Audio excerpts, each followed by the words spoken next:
이 시간에 우리 말씀 보도록 하겠습니다. 신명기 9장 1절에서 5절 말씀입니다. 신명기 9장 1절에서 5절 말씀입니다. 신명기 9장 1절에서 5절 말씀 제가 봉독하도록 하겠습니다. 이스라엘아 들으라. 내가 오늘 요단을 건너 너보다 강대한 나라들로 들어가서 그것을 차지하리니 그의 성읍들은 크고 성벽은 하늘에 닿았으며 크고 많은 백성은 내가 아는 아낙 자손이라.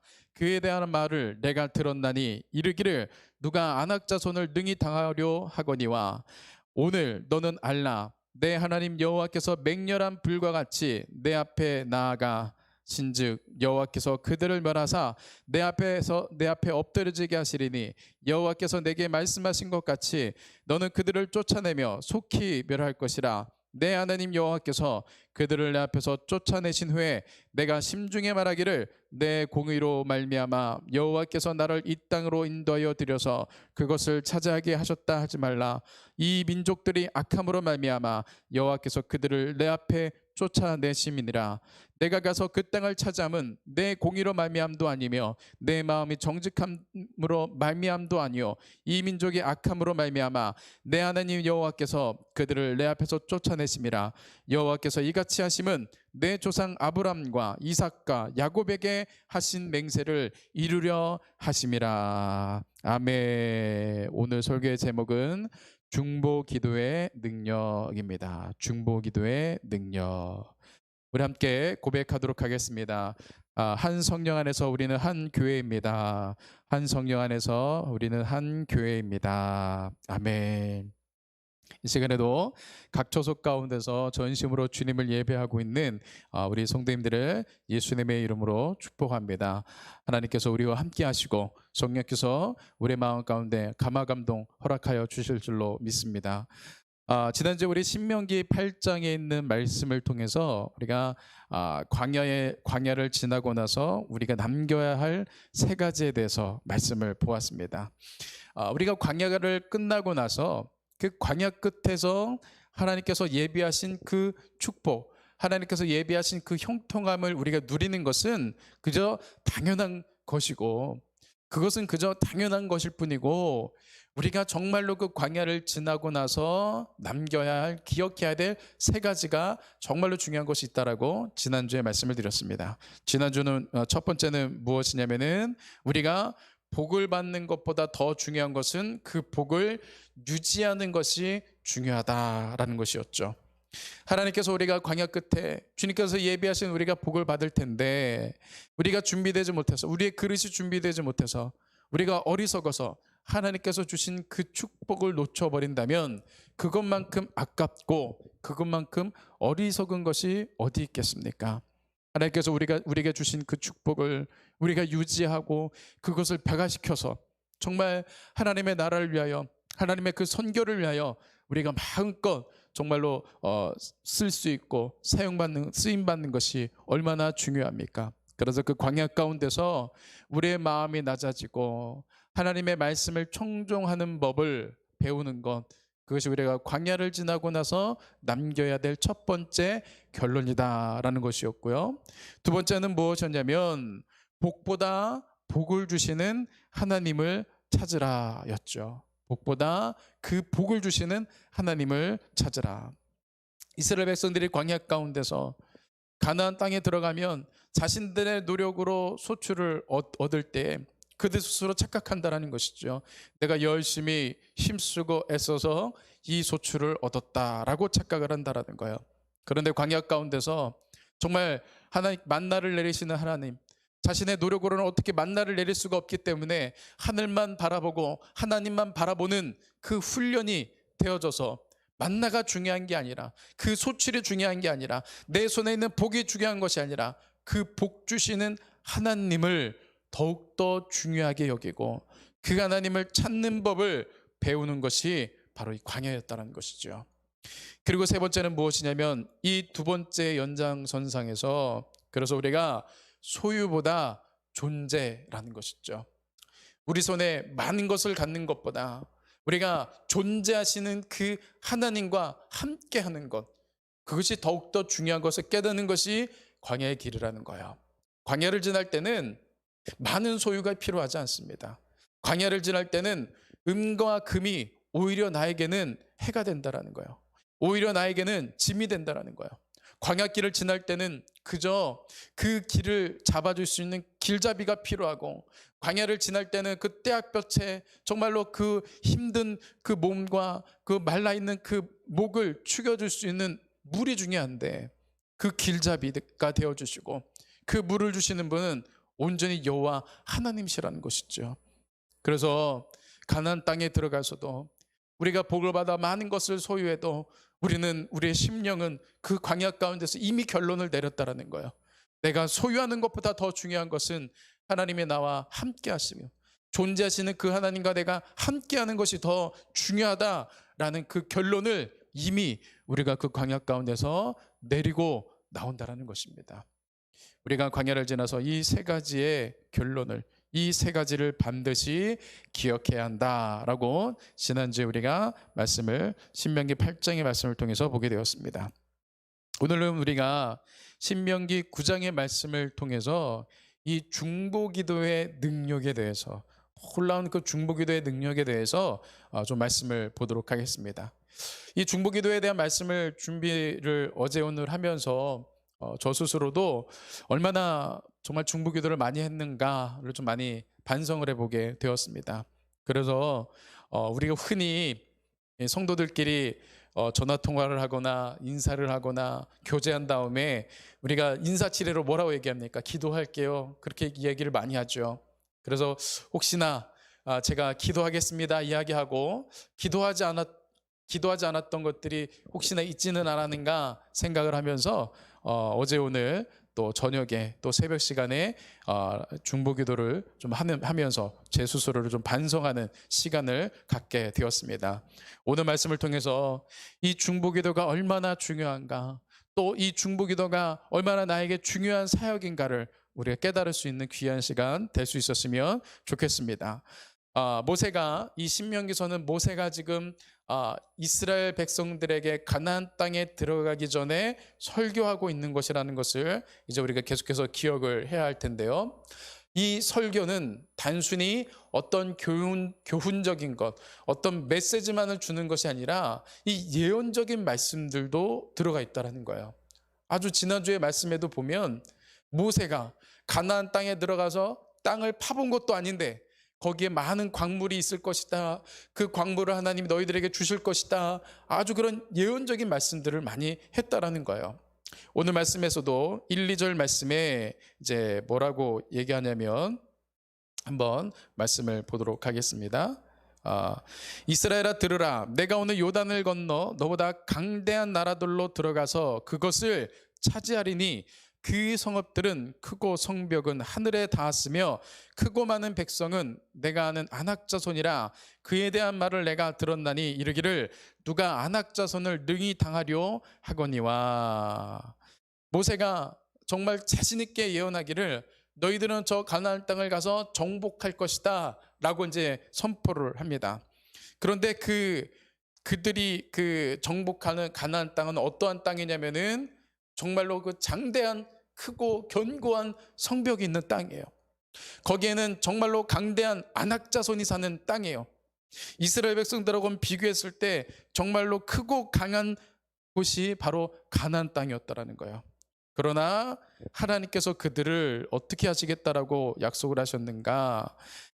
오늘 너는 알라, 내 하나님 여호와께서 맹렬한 불과 같이 내 앞에 나아가신즉 여호와께서 그들을 멸하사 내 앞에 엎드려지게 하시리니 여호와께서 내게 말씀하신 것 같이 너는 그들을 쫓아내며 속히 멸할 것이다. 그런 하나님의 그 맹렬한 불, 정말로 하나님의 그 열심, 하나님의 그 우상 숭배를 하고 죄에 물들여져 있는 그 가나안 땅을 향한 하나님의 진노하심으로 맹렬한 불을 가지고 하나님께서 그들을, 이스라엘 백성들을 통해서 멸하시겠다라고 이제 말씀을 해주고 계십니다.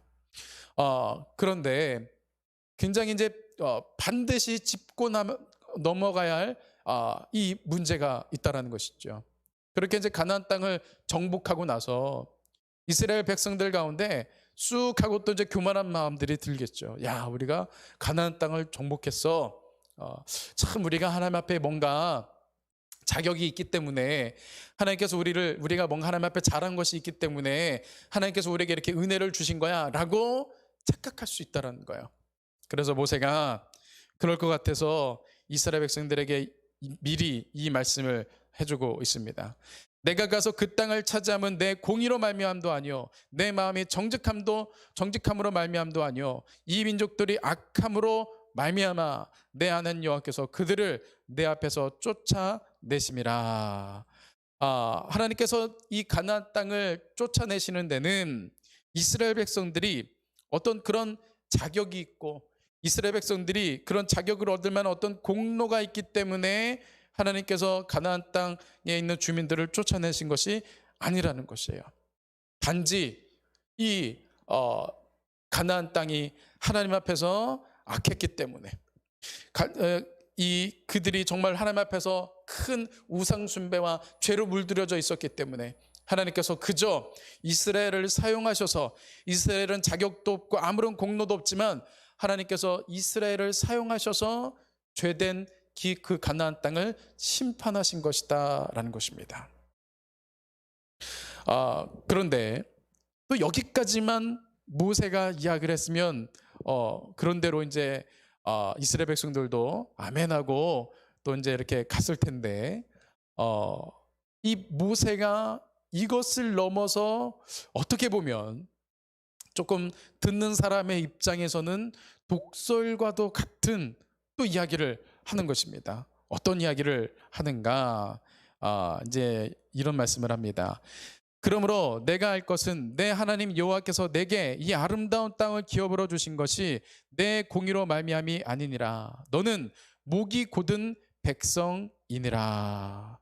너는 목이 곧은 백성이니라. 이것은 무슨 얘기입니까? 이 가나안 땅이 이렇게 멸망받을 수밖에 없었던 이유는 그들의 죄 때문인데, 그런데 또 하나 착각하지 말라는 거예요.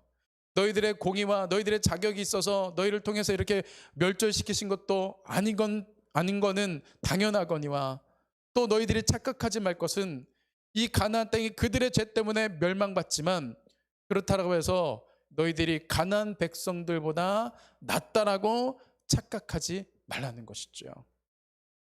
너희들은 목이 곧은 백성이다. 얼마나 하나님 앞에 뻔뻔하게 죄를 짓고 얼마나 뻔뻔하게 하나님 앞에 범죄하는지 이스라엘 백성들도 사실은 가나안 사람들과 똑같이 멸망받을 수밖에 없었던 그런 사람들이었다, 그러한 족속이었다라고 이제 모세가 이야기하는 것입니다. 그도 그럴 것이 하나님께서 기억하시는 이스라엘의 모습은 이런 모습이었습니다. 오늘 이제 9장의 말씀에서만 보았을 때 하나님께서 기억하시는 이스라엘의 모습은 이랬습니다. 늘 여호와를 거역하였으되, 여호와를 경노하게 하였으므로 여호와의 명령을 거역하여. 하나님께서 기억하시는 이스라엘 사람들의 모습은 거역하고 하나님을 경노하게 하고 하나님을 분노하게 하고 하는 그런 모습들 뿐이었다라는 거예요. 그저 하나님을 실망하게 하고 그저 하나님의 말씀을 거역하는 모습이 이스라엘 백성들의 모습이었다라는 것이죠. 우리가 하나님 앞에 기억되어질 때 하나님이 우리를 기억하시는 모습은 어떠한지 우리가 좀 생각해 봐야 될 것이죠. 하나님은 나를 생각하실 때 어떻게 생각하실까? 나도 이스라엘 백성들과 같이 항상 하나님을 거역하고 하나님을 경노하게 해드리는 그런 나의 모습은 아닌지, 하나님은 정말 하나님의 마음을 기쁘시고 정말 하나님의 마음을 흡족하게 해드리는 우리의 삶인지 정말 우리가 좀 점검해 볼 수 있어야 된다는 것입니다. 그러면서 이 이스라엘 백성들이 그 이야기를 들었을 때 우리가 언제 그랬습니까? 그렇게 또 이야기할 것으로 생각을 하셨는지 이제 구체적인 사건을 몇 가지를 이야기를 하십니다. 그 중에 이제 대표적인 사건이 무엇이냐면은 바로 금송아지 사건이었죠. 이 모세는 이 출애굽을 시키고 이스라엘 백성들을 이제 어떻게 이끌어야 될까 정말 그 고민하는 가운데 하나님께서 그를 산으로 올리셨습니다. 그래서 이스라엘 백성들을 대표해서 이 모세는 산에 올라가서 40일 동안을 금식을 하면서 하나님께서 주시는 그 십계명의 말씀을 받고 하나님과 깊은 영적인 교제 가운데 들어가게 되었습니다. 그런데 이제 40일이 끝날 때쯤에 말씀해 보면 하나님께서 모세에게 그러시는 거예요. 너는 속히 내려가라. 모세야, 넌 빨리 내려가라. 아주 다급하게 내려가라고 말씀을 하세요. 그도 그럴 것이 무슨 일이 산 밑에서 일어나고 있었냐면 지금 하나님께서 이 십계명의 말씀을 모세에게 주셨어요. 그 십계명의 말씀들 중에 1계명과 2계명은 우상숭배에 대한 이야기예요. 우상숭배를 하지 말라는 이야기예요. 그런데 정말 말 그대로 하나님께서 두 돌판에 십계명을 새기신 그 십계명의 그 말씀이 식기도 전에 그 산 밑에서는 정말 이스라엘 백성들이 직접적으로 1계명과 2계명을 어기고 말 그대로 우상숭배에 빠져 있었다는 것입니다. 그래서 하나님께서 빨리 급히 내려가라. 속히 넌 내려가라. 그래서 이스라엘 백성들이 지금 어떤 행태로 지금 있는지, 나에게 얼마나 범죄하고 있는지, 그들의 목이 얼마나 뻣뻣하고 고든 백성인지 한번 봐라. 그렇게 말씀하시는 거예요. 모세가 내려갔을 때 정말로 그 모습은 눈뜨고 볼 수 없는 엄청난 그런 범죄를 하는 그런 모습을 보게 된 것이었습니다. 그래서 그 사건으로 가나안 사람들을 멸절시키고 가나안 땅 사람들을 징계하고 심판하는 것은 둘째치고 하나님께서는 그때 이스라엘 백성들을 멸하려고 하셨다라는 것입니다. 말씀을 한번 보겠습니다. 나를 막지 말라. 내가 그들을 멸하여 그들의 이름을 천하에 없애고 너를 그들보다 강대한 나라가 되게 하리라. 하나님께서 얼마나 화가 나셨는지 지금 이스라엘 백성들을 멸절시키시겠다고 말씀을 하시는 거예요. 곧 정말 그 범죄 때문에 멸절될 가나안 사람들이나 이 이스라엘 사람들이나 하나님 앞에서는 똑같은 죄인이라는 거예요. 똑같이 멸망받을 수밖에 없는 죄인이라는 거예요. 그런데 이 모습이 이스라엘 백성들만의 모습이겠습니까? 사실은 우리의 모습이라는 거예요. 요한복음 8장 44절 말씀에 보면 이렇게 기록합니다. 너희는 너희 아비 마귀에게서 났으니 너희 아비의 욕심대로 너희도 행하고자 하느냐. 예수님께서 하신 말씀이에요. 너희는 마귀에게서 났다. 너희 아비는 마귀이다. 그래서 마귀가 하는 대로 너희들은 따라가고 결국에는 우리가 파멸하고 죽을 수밖에 없는 인생이 우리의 모습이었다라는 것입니다. 멸망받을 수밖에 없는, 지옥에 갈 수밖에 없는 모습이 바로 우리의 모습이었다라는 것입니다. 물론 지금 우리는 예수 그리스도의 십자가의 은혜로 죄 용서함 받고 구원받은 하나님의 자녀가 되었지만 말 그대로 용서받은 죄인일 뿐이라는 것이죠. 여전히 우리의 삶 가운데는 해결되지 못한 죄의 문제들이 있고 여전히 우리의 삶 가운데는 구원을 우리가 잃어버릴 수도 있는 그런 위태위태한 그런 유혹과 삶 가운데 있는 것이 우리의 모습이다라는 것입니다. 그래서 이 신명기 9장을 읽고 분석하고 해석한 어떤 신학자가 이 신명기 9장을 다 분석을 하고 나서 마지막에 아주 결론적으로 이 두 가지의 표현으로 결론을 내렸어요. 어떤 표현이냐면은 한번 따라 보겠습니다. 그렇기 때문이 아닌 그럼에도 불구하고 그렇기 때문이 아닌 그럼에도 불구하고 이렇게 우리가 죄인이기 때문에 이스라엘 백성들 하나님 앞에 정말 범죄했기 때문에 그렇기 때문에 가나안처럼 멸망하는 것이 아니라. 그렇게 하나님 앞에 범죄했는데도, 그럼에도 불구하고 하나님은 이스라엘 사람들을 구원시켜 주셨다라는 거예요.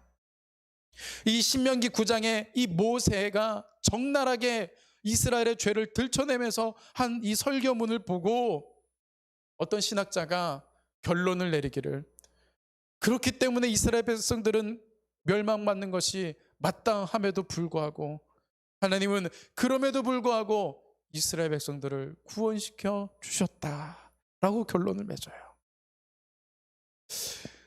그럼에도 하나님께서 이스라엘 백성들을 구원하신 은혜, 그럼에도 불구하고 죄인된 우리를 구원하신 하나님의 놀라운 은혜, 그것이 어디에서 오는 것이냐는 얘기죠. 먼저는 그럼에도 불구하고 우리를 구원하시는 하나님의 은혜는 전적인 하나님의 사랑이라는 거예요. 말라기에서 1장 2절 말씀에 보면 이런 말씀이 있습니다. 여호와께서 이르시되 내가 너희를 사랑하였노라 하나 너희는 이르기를 주께서 어떻게 우리를 사랑하셨나이까 하는도다. 나 여호와가 말하노라 에서는 야곱의 형이 아니냐. 그러나 내가 야곱을 사랑하였고 그러나 내가 야곱을 사랑하였고. 하나님께서 첫째인 장자인 에서를 사랑하시기보다는 그 둘째인 정말 허물 많고 거짓말쟁이이고 겉모술수에 강했던 세속적이었던 야곱을 더 사랑하셨는데, 그 사랑하신 이유가 기록되어 있지 않아요. 그저 내가 야곱을 사랑했다, 내가 그렇게 그냥 그저 아무런 이유 없이, 자격이 있어서가 아니라 그저 내가 아무 이유 없이 야곱을 사랑했던 것처럼 내가 너희들을 사랑하노라, 그렇게 말씀하고 계시다라는 거예요. 조건이 있어서 사랑하게 된다면 그때부터 진정한 사랑이 아니죠. 그럼에도 불구하고 이스라엘 백성들을 구원하시고 그럼에도 불구하고 죄인된 우리를 사랑하신 하나님의 그 은혜는 그저 이유 없는 전적인 하나님의 사랑이라는 거예요. 그것을 어떻게 우리가 설명할 수 있겠습니까? 그것을 어떻게 철학적으로, 신학적으로, 논리적으로 그것을 설명할 수 있겠습니까? 그저 하나님의 은혜이고 그저 하나님의 사랑일 뿐이라는 것입니다. 이런 전적인 하나님의 사랑이 이스라엘 백성들을 그럼에도 불구하고 구원시켜 주셨습니다. 그리고 이제 또 두 번째로 하나님께서 이렇게 그럼에도 불구하고의 은혜를 주셨던 그 배경에는 어떠한 것이 또 있었는가? 바로 이제 오늘 말씀을 보려고 했던 모세의 중보 기도에 있다라는 것입니다. 이 금송아지 사건으로 하나님께서 아주 대노하셨어요. 너무나도 화가 나셨어요. 그래서 우리가 아까 보았던 말씀처럼 14절 말씀에 보면 나를 막지 말라, 내가 그들을 멸하여 그들의 이름을 천하에 없애고 너를 그들보다 강대한 나라가 되게 하리라 하시기로. 그들의 이름을 천하에 없애겠다. 그리고 모세를 통해서 다시 강대한 나라를 만드시겠다라고 말씀하세요. 이 이야기는 어떤 이야기입니까? 지금 이스라엘 백성들을 출애굽시켜 주시고 지금 여기까지 이끌어 오신 데는 몇백 년 전에 누구와 약속을 하셨죠? 아브라함과 약속을 하셨다는 거예요. 아브라함과 약속하셨던 그 신실하신 하나님의 약속을 지금 이행하고 계시는 거예요. 그런데 지금 그들을 다 멸하시고 그들을 모세를 통해서 다시금 새로운 나라를 세우시겠다라는 건 어떤 얘기냐면 아브라함과의 약속을 폐기하시겠다, 그런 이야기예요. 하나님은 하나님의 입으로부터 나오시는 모든 말씀에 대해서는 전적으로 책임지시고 이행하시는 분이 하나님이세요. 아브라함에게 약속하셨던 그 약속을 하나님은 지금 이루고 계시는데, 지금 하나님께서 직접적으로 약속하신 그 약속을 지금 폐기하시겠다라고 말씀하시는 거예요. 그만큼 하나님이 분노하셨다라는 거예요. 다른 사람도 아닌, 어떤 다른 존재가 아닌 이 세상을 창조하시고 우리의 모든 인생과 역사를 주관하신 하나님께서 화가 나셔서 그렇게 하시겠다고 하는데, 그것을 누가 반문할 수 있습니까? 그것을 누가 막을 수 있습니까? 세상에 어떠한 존재도 그것을 하나님의 그러한 화를 내시는 분노와 하나님의 그 말씀을 막을 수 없다라는 것입니다. 그런데 이때 이제 모세의 진가가 나타났다라는 것입니다. 말씀해 보면 이제 그때 하나님께서 얼마나 화가 나셨는지 아론을 이제 또 죽이시겠다고 하셨는데, 하나님께서 이제 이 모든 이야기를 듣고, 하나님께서 하시는 이 모든 이야기를 듣고 모세가 어떤 행동을 취했는가.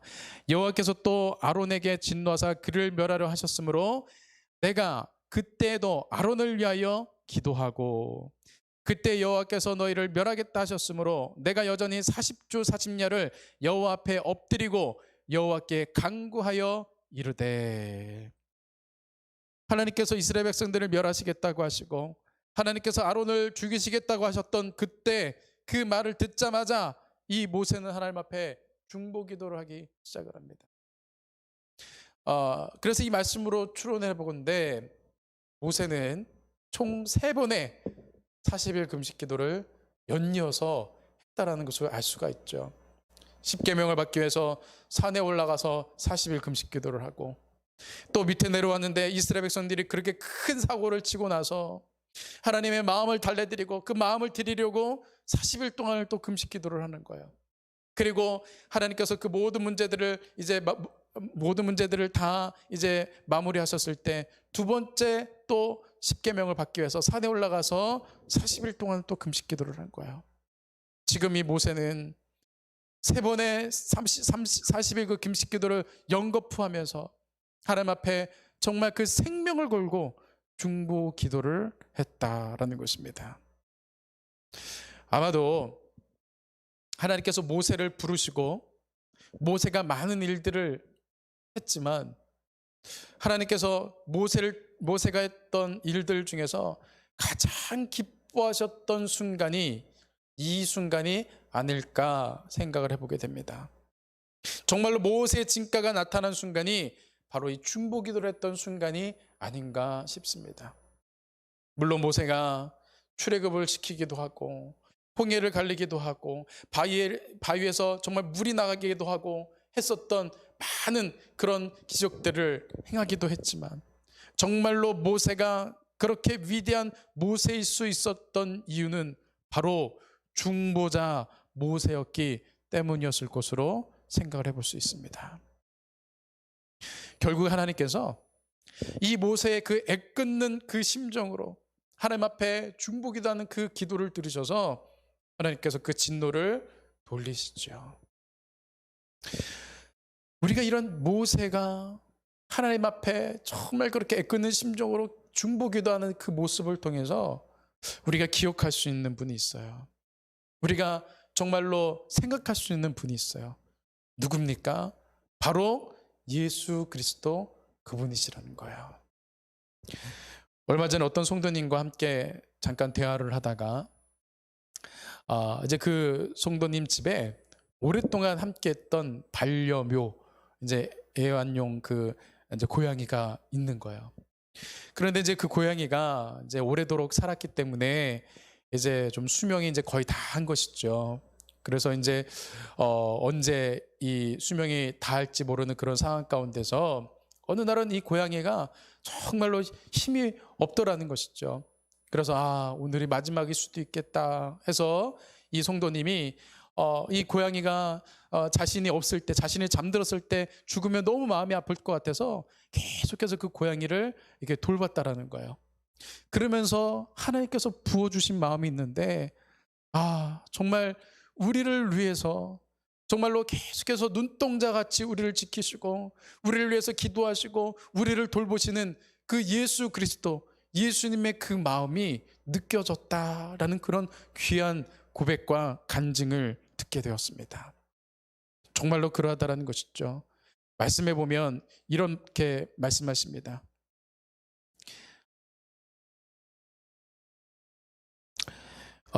말씀해 보면 로마서 8장 34절에서 35절 말씀인데요. 제가 한번 찾아보도록 하겠습니다. 로마서 8장 34절에서 35절 말씀인데요. 누가 정죄하리요? 죽으실 뿐 아니라 다시 살아나신 이는 그리스도 예수시니 그는 하나님 우편에 계신 자요 우리를 위하여 간구하시는 자신이라. 누가 우리를 그리스도의 사랑에서 끊으리요? 환난이나 공고나 박해나 기근이나 적신이나 위험이나 칼이랴. 예수님께서 부활하시고 승천하셔서 지금 예수님의 우편에서 하시는 사역은 무엇인가? 우리를 위해서 중보기도 하시는 사역을 하신다라는 거예요. 우리의 연약하고 우리의 죄된 우리의 모습들을 위해서 예수님께서는 끊임없이 하나님의 보좌 우편에서 우리를 위하여서 기도하시고 하나님 앞에 말씀하시는 중보의 사역을 하고 계신다라는 것입니다. 그래서 이 중보 기도에는 이 놀라운 능력이 있습니다.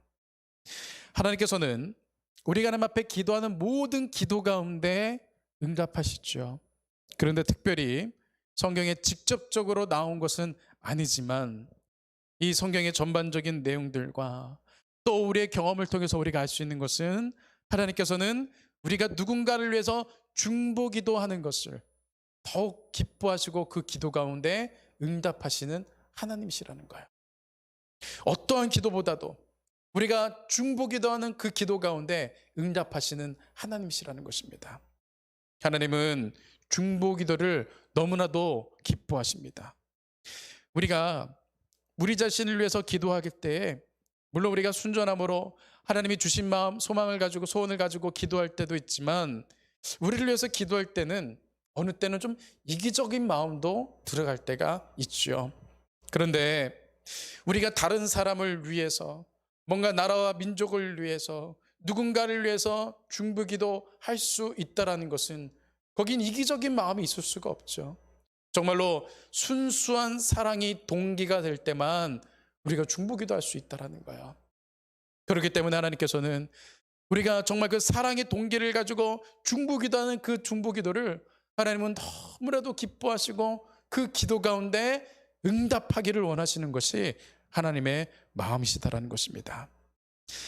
오늘 14절 말씀에 보면은 이제 이런 말씀이 있습니다.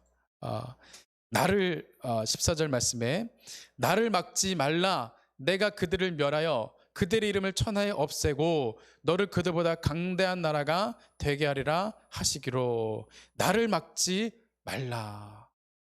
지금 하나님께서 모세에게 나를 막지 말라 그렇게 말씀을 하세요. 눈에 보이지 아니하시는 그 하나님을, 또 그 능력의 하나님을 우리가 무슨 수로 막을 수 있겠습니까? 모세가 그 하나님을 무슨 수로 막을 수 있겠습니까?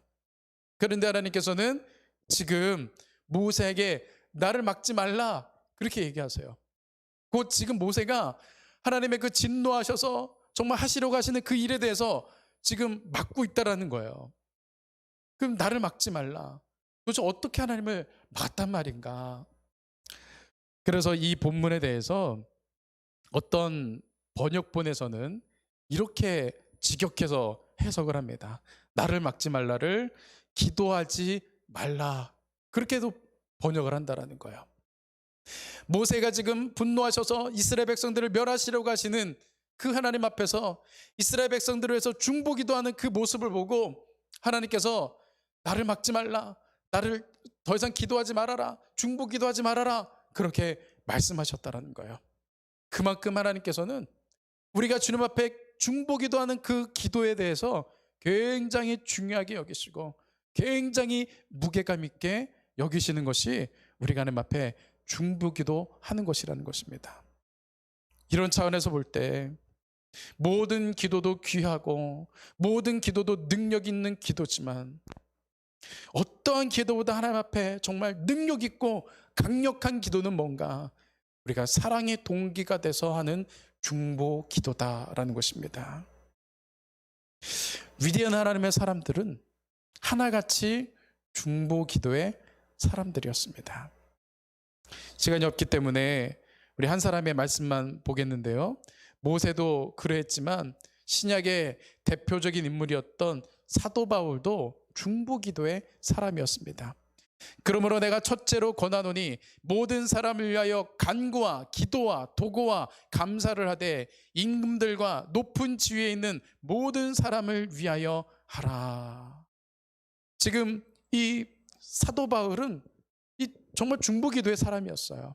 이 본문뿐만 아니라 많은 본문들 속에서 가장 먼저 정말로 사람들에게 무난하고 내가 너희들을 위해서 기도하고 있어. 내가 항상 기도할 때마다 너희들을 생각하고 있어. 그렇게 고백을 하는 것을 보게 됩니다. 정말 하나님의 사람이었던 사도 바울도 이렇게 중보기도의 사람이었습니다. 저는 이걸 바꾸어서 진정한 하나님의 사람이라면 하나같이 중보기도의 영성의 사람이었다는 것이죠. 그래서 제 자신을 좀 많이 돌아봤어요. 내가 정말 하나님의 사람인데 얼마만큼 중보기도의 삶을 살아가고 있을까? 내가 정말 하나님의 사람이라고 자부하면서도 얼마나 성도님들을 위해서, 나라와 민족을 위해서 정말로 중보기도하는 삶을 살아가고 있는가 굉장히 점검하며 반성을 좀 해보게 되었습니다.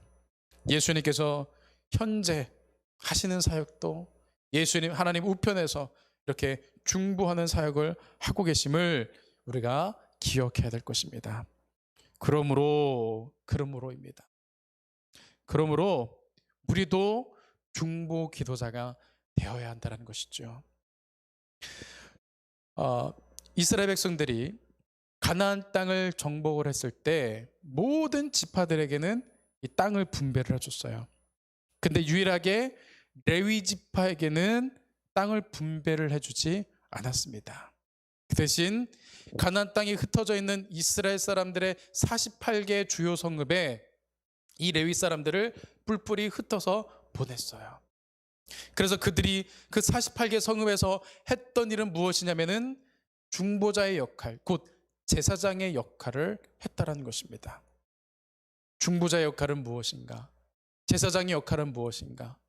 하늘의 하나님과 이 땅의 사람들을 연결시키는 그 중간에서의 역할이 바로 이 중보기도의 제사장의 역할이라는 거예요.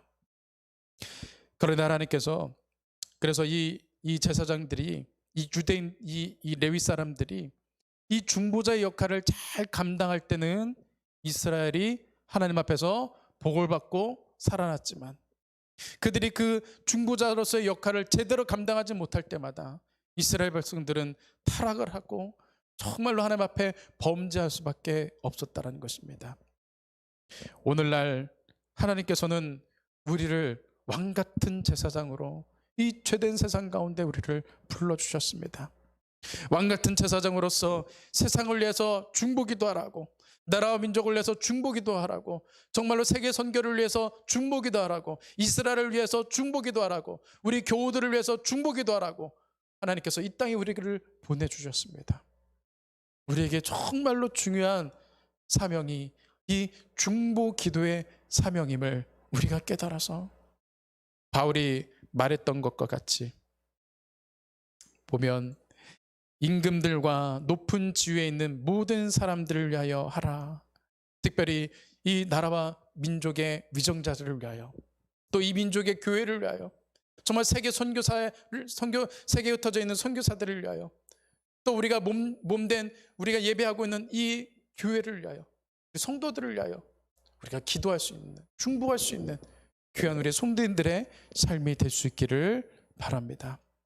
그래서 정말 주님이 기뻐하시는 중보자, 정말 모세와 같이 정말로 주님 앞에 기쁨을 드릴 수 있는, 주님이 기뻐하시는 하나님의 정말 귀한 성도로서 살아가실 수 있는 우리 성도님들의 삶이 될 수 있기를 소망합니다. 이 시간에 우리 찬양하도록 하겠습니다. 우리